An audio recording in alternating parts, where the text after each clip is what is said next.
Jessica Hensley here with Real Estate Mega Moms, where we help moms create a life and a business that they love. And today I'm going to be interviewing Dasha Beardsley. She's going to be talking about why it's so important for real estate agents to not only help investors and sell real estate, but to also be an investor themselves and to own real estate as well.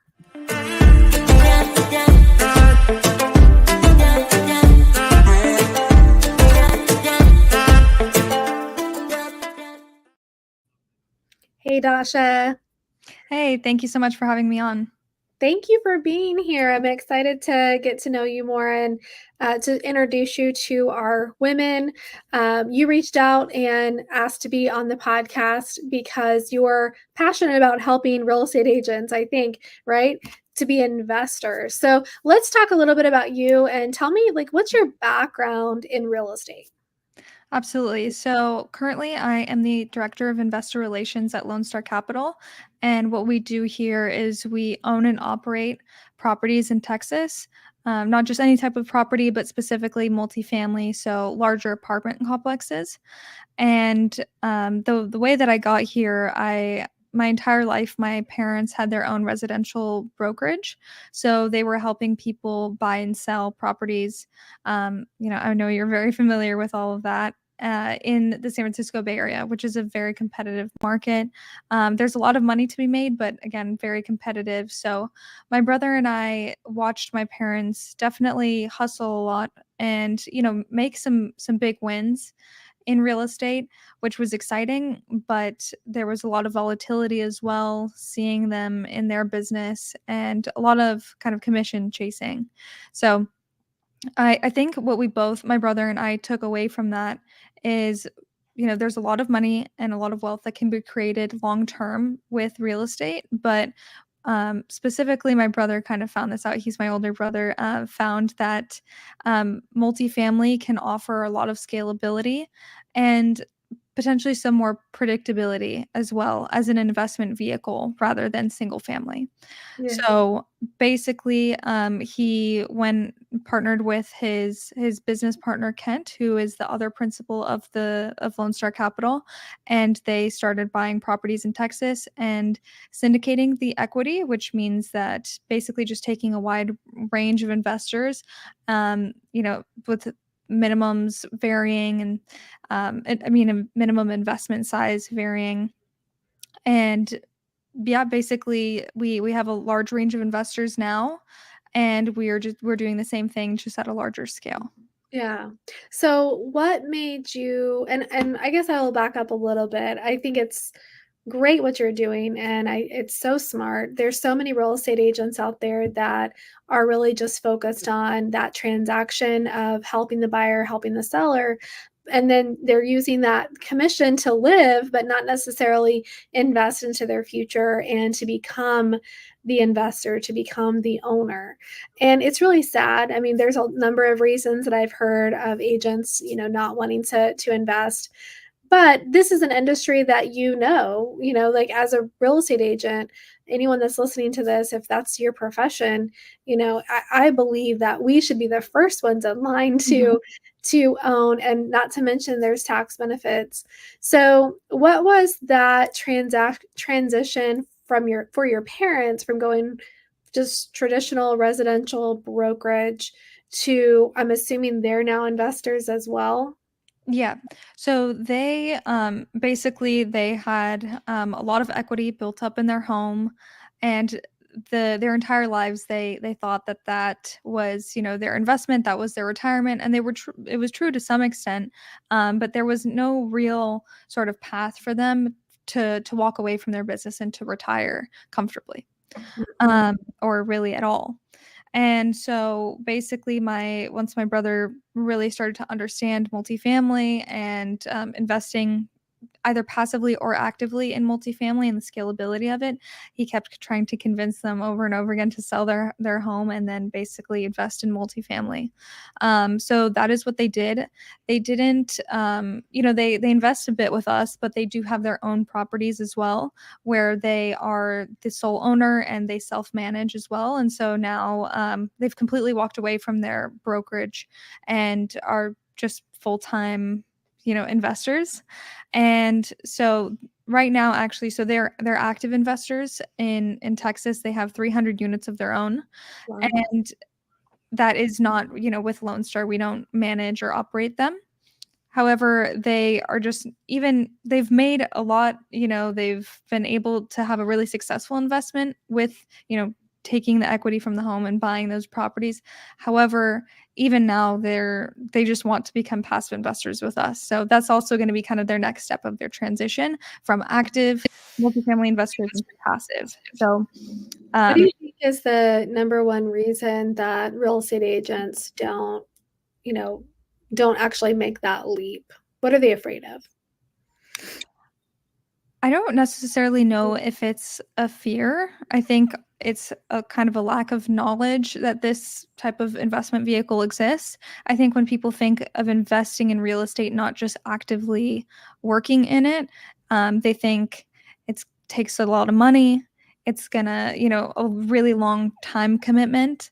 And so it just kind of turns people off in that regard. And also you're so busy in your own business that you have to now learn something else and have these side projects. You think you might as well just stick to your business, try to make as much money possible there, which in a lot of cases is true. But I think that's kind of the benefit in passively investing relatively to buying your own property. The minimums are much lower when you are investing in a syndication like what we do. And there's also not the time, there's no time commitment, you're a passive investor. So there definitely are benefits to both. Yeah, I am so passionate about helping our moms have the financial freedom because I do believe, real estate can be a vehicle for you for long-term wealth and financial stability as a real estate agent. I mean, I believe that with because I teach about the micro team and I show people how to build a business that will essentially just snowball over time if you do it right. And you can have help, strategic partners that help you so you're not spending 60 hours as you grow per week. I'm able to sell 100 houses a year, working less than 20 hours a week in my real estate business. So, I believe that works for long term. However, if something happens to me, then the center of my business is gone, and Right. even within micro team because everything's ran underneath, one license. So I think that it's great to kind of diversify, right? And one way to do that is to simultaneously grow your real estate business and become an investor. And it's something I'm personally working on. I own lots of commercial and agricultural land, and that's kind of my personal investments around here. But one thing I'm learning, maybe you can give us some insight on this. How is owning real estate, investment real estate, how is it financially beneficial other than the obvious? Obviously, you're going to be gaining equity and hopefully it's bringing you money. What's the tax benefits to owning real estate as a real estate agent? Yeah, so I'm sure a lot of people listening are aware of depreciation, but maybe not. So depreciation is basically a way to offset your gains, and as a real estate professional, which real estate agents would most likely qualify for, there's really just a time commitment that needs to be hit. I believe it's 10 hours a week. So if you are working in real estate and actively working in real estate transactions for at least 10 hours a week, it might be 15. Don't quote me on that, but And by the then way, she's not a CPA. We're not right. giving anybody financial or tax advice, but from what we understand, obviously can consult your own CPA. But go ahead. Yes. Thank you for that. um, then you would qualify as a real estate professional, and then you're able to use depreciation to offset your entire income, not just the income that is produced by your real estate investments. So this is really huge, especially for real estate agents, because you can invest passively into syndication like ours, or any other real estate syndication, and then use that depreciation to lower your tax burden. Um, and one thing to also note with that is that each of the properties, well, let me back up. So with depreciation, different parts of the property depreciate at different rates. So for example, the land depreciates faster than, sorry, the land doesn't depreciate as fast as the building. And Mhm. also certain parts of the building depreciate faster than others. So what we always do is we do a cost segregation study, which basically we're able to accelerate the amount of depreciation. Like we use year 1 through 5, but specifically year 1, we're able to use a lot of that depreciation. So pretty much the year that you invest in one of these properties, you're able to have a significant amount of your investment back in depreciation to be able to write off. So that's one of the biggest tax advantages to investing in real estate. And I've just seen that it creates a huge difference, especially if you're actively investing and rolling those investments. Well, and some people listening may not know what you mean by passive versus active investing. And I for one, it's when you came to me and shared with me kind of what you do, I was like, yeah, this is a great thing to bring to our moms because I wasn't even aware that some of these things were possible with like the 1031 exchange. And so first, let me say, like obviously the traditional way of investing in real estate is what we most of us think of is like buying and holding, where you're buying like a rental property and you're collecting rent from it every month, or the fix and flip type, where you're buying, renovating, and then selling, obviously for a profit. So those are the things that come to mind, mostly the rental or the fix and flip. When I think of, or I just never even occurred to me of there being a passive option other than maybe hiring a property manager to manage my buy and hold portfolio. So tell me, what do you mean by passive investing? Yeah. So with passive investing, and want to also reiterate, we're not the only ones that do this. This isn't necessarily, it's not that big of an industry, people of our size doing this. I might have However, lost you, Dasha. oh, can you hear me now? Yeah, I can hear you now. Okay. Um, so yeah, I want to clarify that this isn't necessarily a novel idea or business model, but basically what we do, and there are also other people doing this with other asset types. So it could be storage, senior homes. But anyways, we just do multifamily specifically in Texas. We want to be really focused in what we're offering. Um, but when I say passive, I mean that our investors, they are in our limited partnership. They're investing into the limited partnership. They don't have to do anything. You know, we basically just get their distribution payment information, send them monthly distributions. We do the K1s, which is where the depreciation would be. So we file those. We do all the accounting. We have our own property management company in house. And we also have our asset management team that's on the corporate side. So really the entire transaction, the business plan, because like you said, there's kind of, typically you think of buy and hold slash fix and flip, and we kind of do a combination. Most of our properties we project to hold for 3 to 5 years. And so that kind of is in the middle ground where those we're able to cash flow and send those distributions to our investors. And then also we improve the operations of the property, do any, like fix any deferred maintenance, capex projects. So, you know, whether that be adding a pool if there isn't one, stuff like that. So we handle all of that, and we do that within that 3 to 5 year business plan, and then we sell the property at an opportunistic time when we can provide a good return for our investors. So yeah. Yeah, I love that. So it's kind of like I think of it more like a retirement type investment. Maybe it's different than buying stocks, but it's to me very similar, right? I'm sending you money and then you're going to distribute monthly dividends or, however. Mhm. And then when we cash out, you cash out the appreciation from the investment. So that's really, really interesting. And you're not the only one that offers it. This is not necessarily saying we're endorsing what she's doing, but I wanted to make sure we're bringing it as hey, this is something that we're aware of that's out there. And what intrigued me was a lot of us are familiar with 1031 exchanges as real estate agents. If you've done any commercial type properties or investment properties, you've probably ran across this where when you sell an investment property and they have capital gains, rather than having to pay capital gains on that right then, they can name another property and roll the funds over to purchase that other property with the 1031 exchange. I actually just did one of these last month.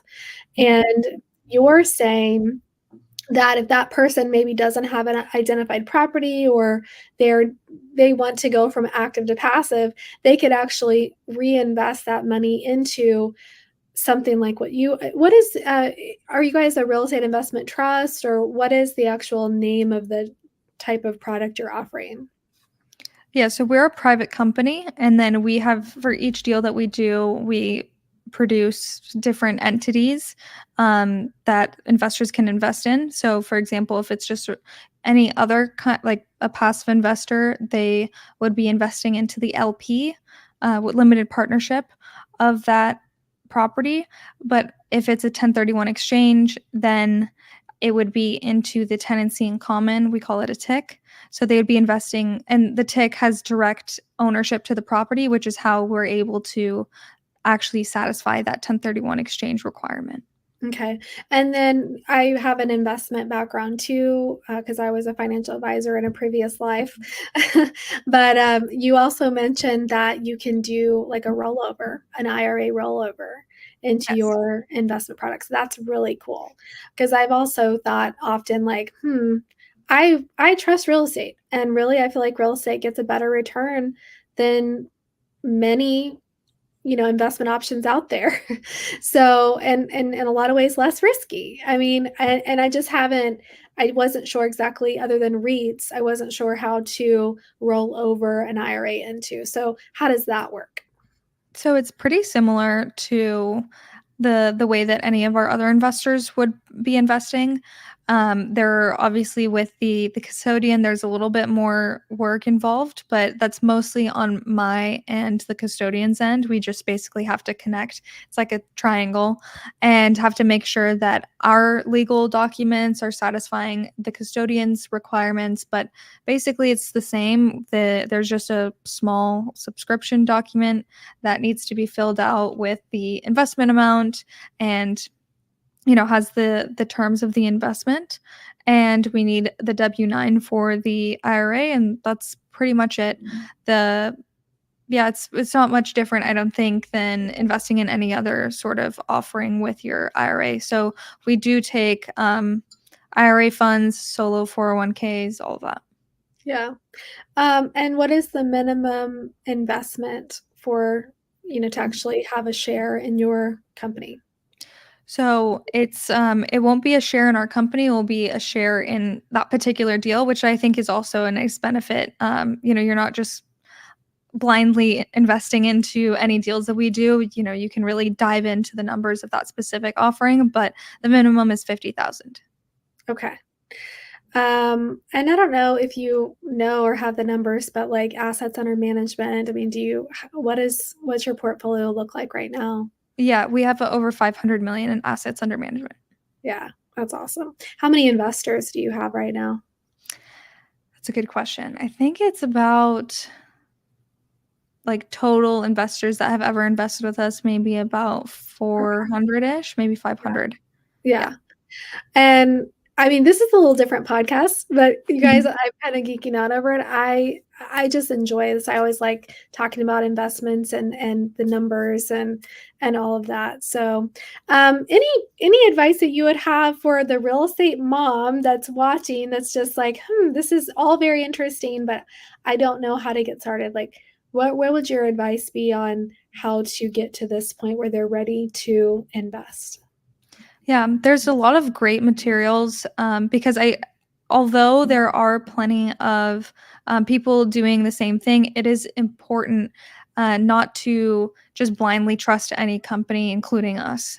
Right? It's good to educate yourself on what you're investing in, what the different terms are, because there all these investments may be structured a little bit differently. There is kind of a market for these terms because, obviously us as a company have to share some of the profits with the investors. So learning what's typical, what is fair, I think is super important.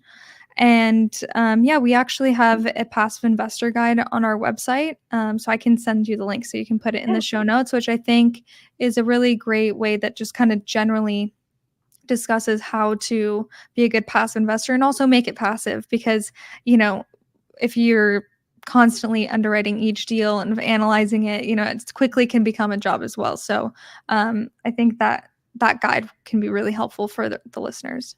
Yeah, I love it. All right. Well, moms, hopefully this was informative and gave you some things to think about. And, don't be afraid to take the leap into being an investor, even if it's something local and your first project. I think my first, trying to think, probably my first flip, um, man, it was probably land. I think I bought 5 acres for 15,000, and then the next year we cleared it off and sold it for 25. I mean, it can be as little as that, but when you become the investor and you become the person that's looking, it also puts you in different perspective of the real estate transaction, and I also think it makes you more relatable to your client. And you're eventually going to work with investors, so it's nice to be able to be in their shoes and see what they're looking for, and just have those things in common that you can also talk about. It builds their trust and gives you more knowledge. So, yeah, Absolutely. what a great way to do this. I'm excited to introduce you to our community. Thank you, Dasha, for being on, and yeah, we'll see everyone later. Sounds good. Bye. Thank you.